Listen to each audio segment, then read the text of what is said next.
Bom dia, meus amigos orquidófilos, tudo bem? Amores, até que enfim em casa, mas assim, olha esses olhos inchados, Jesus. Quando nós fomos para São Paulo, eu fui de carona com a Lourdes, né? E o Josias.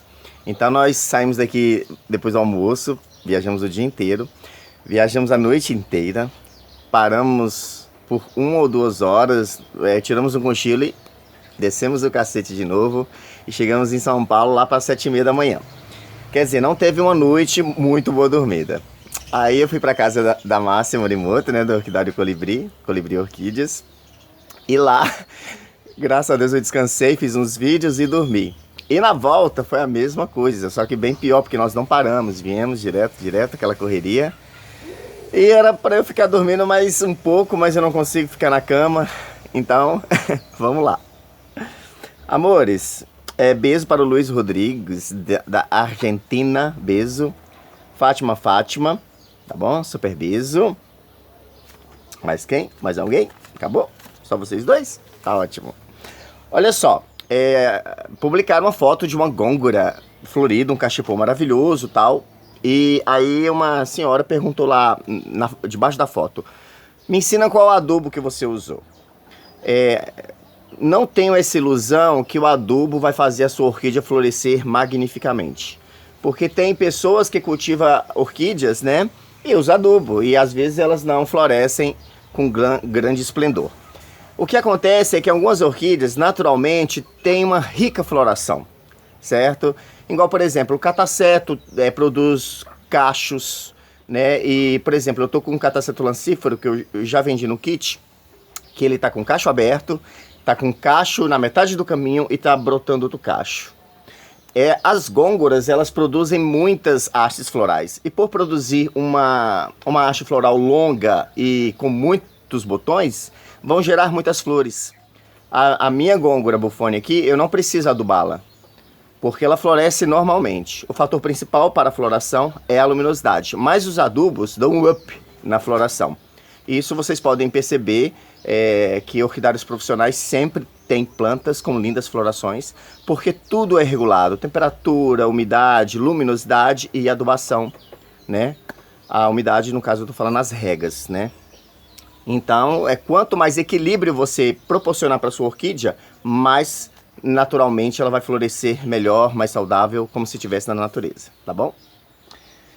Mas isso não quer dizer que você não deva usar adubo, tá? Use adubos. Por exemplo, todas as minhas orquídeas que estão em vasinhos, eu coloco as bolinhas de osmocote, tá?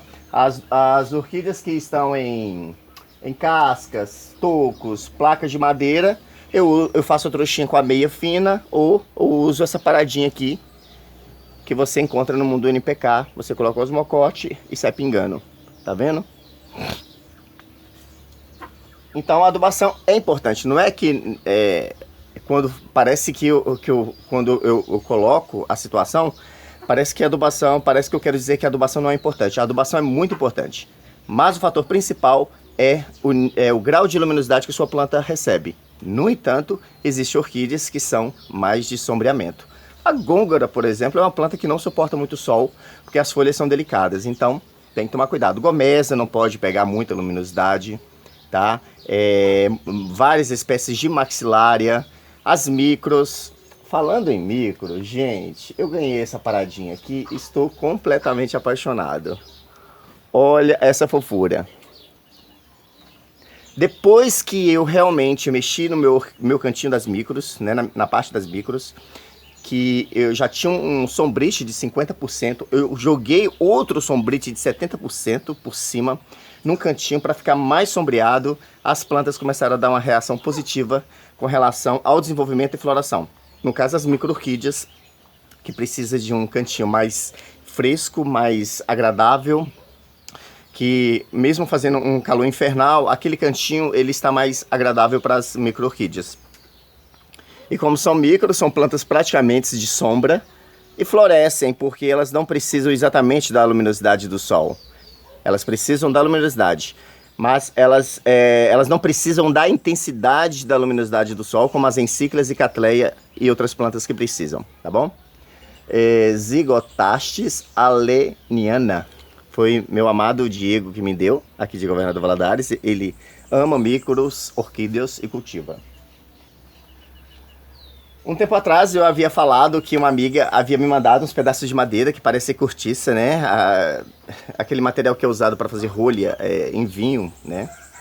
E eu plantei uma Cattleya schilleriana e eu nunca tive muito sucesso no cultivo de Cattleya schilleriana, mas aí eu percebi e descobri que realmente elas precisam ficar também mais protegidas do excesso de luminosidade. E plantei essa moça num cachepô com a cortiça que a Linda lá de Jacinto, Jacinto, mandou para mim. Eu já havia mostrado essa planta plantada, certo? O enraizamento, porque as pessoas queriam saber sobre a cortiça. E a cortiça é um material assim que eu já estou percebendo que não é muito bom, porque a durabilidade dele é curta e ele, como ele fica bastante úmido, ele acaba mofando. Olha a minha Cattleya schilleriana aqui. Eu comprei ela Sindali, nunca havia florescido, exatamente para que ela pudesse se desenvolver e florescer. E é engraçado, eu trouxe essa planta ano passado do Sávio e esse ano resolveu florescer. Uma gracinha essa Cattleya schilleriana, clarinha. Tá aqui. Vai ficar aí na coleção porque eu amo Cattleya schilleriana, né? Existem variedades de melhor forma, melhor labelo, cor, mas essa Cattleya schilleriana, ela me atende, tá bom. Não vou ficar procurando muitas coisas não, mesmo porque eu quase não uso Cattleya schilleriana nos meus cruzamentos, né? Mas de repente ela pode ser mamãe, né?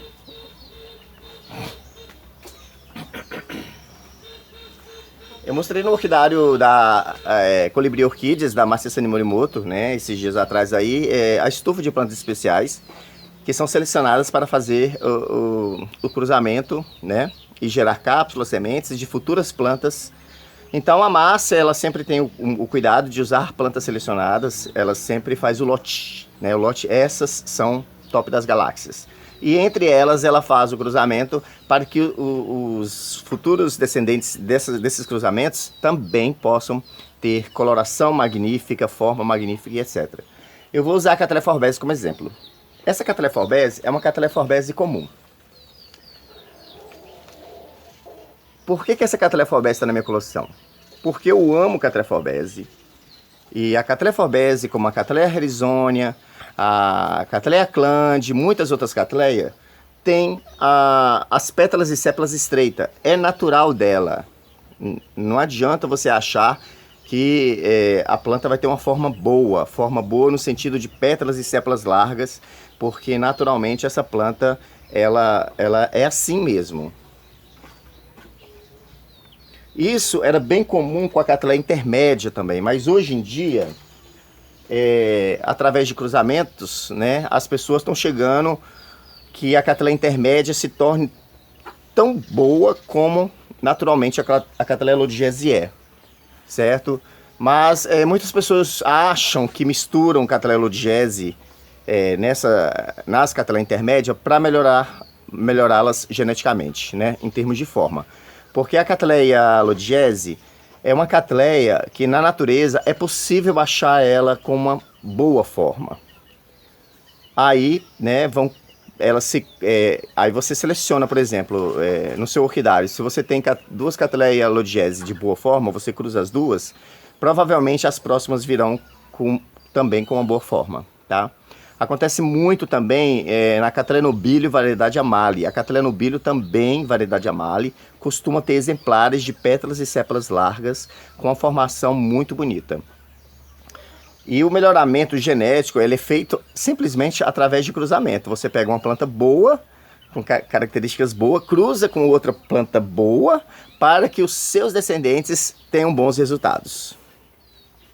Eu uso bastante a minha Cattleya forbesi ofidioglossa em cruzamentos, porque eu quero tentar passar as características que essa forbesi tem no labelo para os seus descendentes.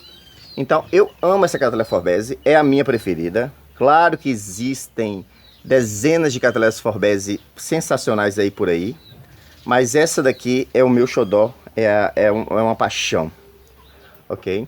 Então, todos os meus híbridos naturais e artificiais, eu uso políneas dessa moça aqui.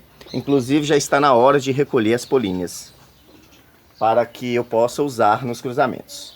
Outra planta que eu vou recolher as políneas é uma Cattleya forbese selecionada que eu tenho aqui, que eu vou mostrar para vocês, que eu publiquei uma foto e todos queriam essa planta. Mas é uma planta única, comprada, resultado de cruzamento, né? É uma tentativa de melhorar a planta e infelizmente não tem como vender, dividir nada. E eu vou guardar as políneas dela também para cruzar com outras Cattleya forbese. Vai ter exposição aqui nesse fim de semana em Governador Valadares. Eu vou tentar achar a Cattleya forbese mais ou menos de boa forma para usar como progenitora.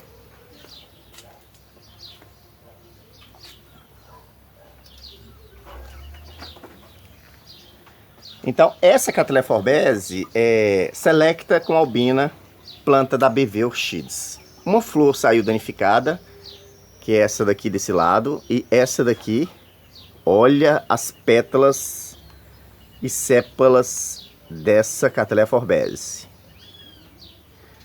É muito raro ter uma forbese com esses segmentos florais tão largos. Então essa planta, né, com certeza eu vou usar as políneas dela também para fazer melhoramento genético. Se eu não me engano, eu já cruzei ela com a meu Ophidioglosса, se eu não me engano. Então nós teremos bebês aí. Eu tô com uma leva de bebês, né, que eu já vou vender, de Cattleya forbese, reproduzido lá na Orquidário Colibri Orquídeas, que eu usei a Cattleya forbese alba. Todos os bebês estão com aquela coloração alface, verde claro. Isso sugere que a planta pode ser alba. Sugere, não quer dizer que é. Então eu estou muito assim confiante que esses bebezinhos que eu estou vendendo de Cattleya forbese futuramente podem ser plantas albas ou algo parecido. O interessante é que a Cattleya forbese é muito precoce. É uma planta que ela floresce muito mais vezes por ano do que as demais Cattleyas. Onde você tava, amor? Hein? Cadê você? Aí, tá com saudade, eu viajei, tá sem me ver 3 dias, o Nico. E novamente eu vou fazer algo selecionado aqui, tá bom? E também usar os políneos para produzir possíveis novos híbridos naturais que já existem, né? Ah, eu quero mostrar uma coisa para vocês.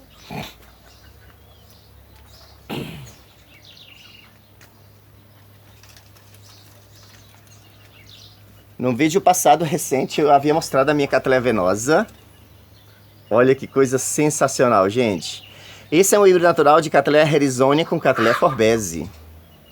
Uma planta que eu não tenho aqui na minha coleção, que é a Cattleya herizonia, que eu gostaria de ter para produzir cápsulas e gerar essa moça linda, maravilhosa. Incrível como a coloração da herizonia, que é o lilás, predomina. No entanto, você percebe as marcas no labelo de Cattleya forbese. Cattleya venosa é uma Cattleya maravilhosa. Essa planta é uma planta que uma pessoa que morava que foi no Rio de Janeiro achou numa trilha e trouxe para mim, me deu de presente há muitos anos atrás. Vixe, nem tem data para vocês terem ideia. E quando floresceu aqui, a primeira vez eu fiquei alucinado. E eu já amava híbridos naturais. Agora, com uma coisinha dessa fofa, e é uma coisa que eu pretendo reproduzir.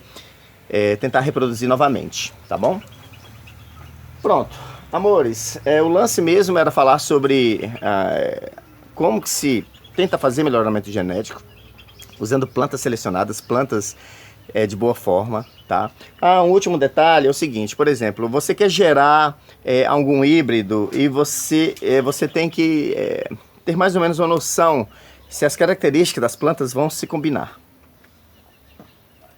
Um exemplo disso é o que eu fiz aqui na minha casa.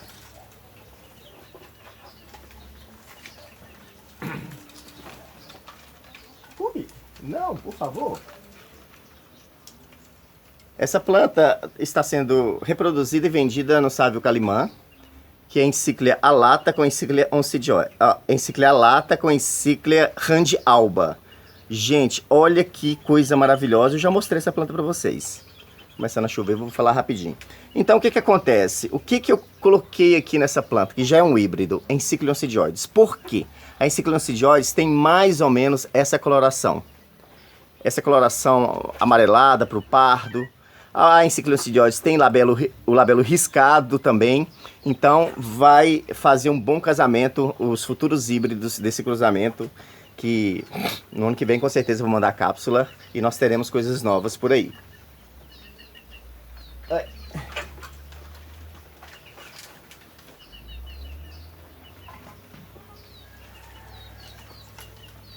Período de chuva, a principal complicação são os caramujos, especialmente o caramujo africano e aquele caramujo pequenininho que quase a gente não consegue ver. Esse pequenininho, para mim, ele é mais perigoso porque ele come as raízes das orquídeas dentro do vaso e nós não os vemos, né?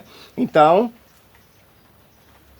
se tiver o tempo seco, à tardezinha, à noite, molhe suas plantas, pega com uma colherzinha ou uma pinça 3 bolinhas de Matarex e vai colocando nos vasos para matar os caramujos, porque senão, honey, suas plantas vão sofrer muito nessa estação de chuva e elas não vão ter condição de se recuperarem para se desenvolverem bem durante ao longo do ano. Então esse período é muito importante para as orquídeas porque elas estão sendo bem hidratadas pela chuva, estão recebendo bastante luminosidade por causa do sol do verão, mas no entanto as raízes estão sendo comidas e elas vão morrer. Tome muito cuidado, tá bom?